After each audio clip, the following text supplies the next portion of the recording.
खूप राग आला, प्रचंड चिडचिड होते, प्रचंड संताप आलाय.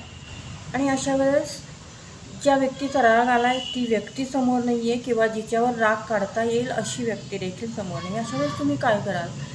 साधं सरळ उत्तर तुम्हाला माहिती आहे. तुम्ही हातात असेल ती वस्तू आपटणार, आदळणार.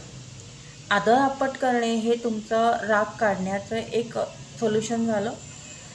दुसरे एक सोल्युशन आहे, अशा वेळेस तुम्ही पाळलेलं कुत्रं मांजर समोर असेल तर तुम्ही त्याला किक करता, लाथ मारता, लाथीनं ढकलून देता. हे देखील तुम्ही तुमचा जो संताप आहे तो त्या मुक्या जीवावर काढता.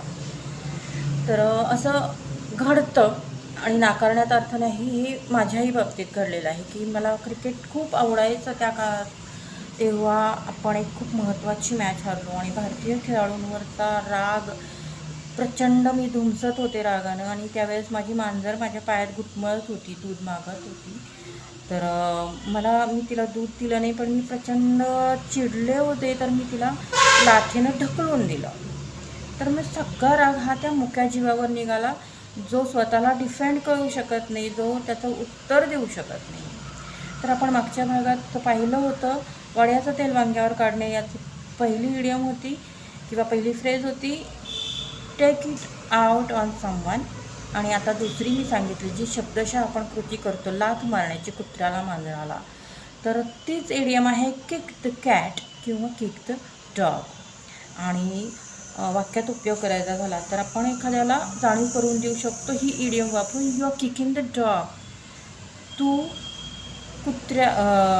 तू कोणाचा तरी राग कोणावर तरी काढत आहेस.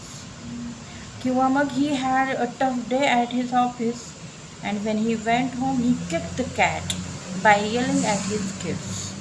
खूप तणावपूर्ण दिवस होता, खूप रागात गेला त्याचा दिवस ऑफिसमध्ये, आणि तो घरी गेला तेव्हा he kicked the cat by yelling at his kids. विनाकारण मुलांवर ओरडला आणि त्यांच्यावर त्याने राग काढला.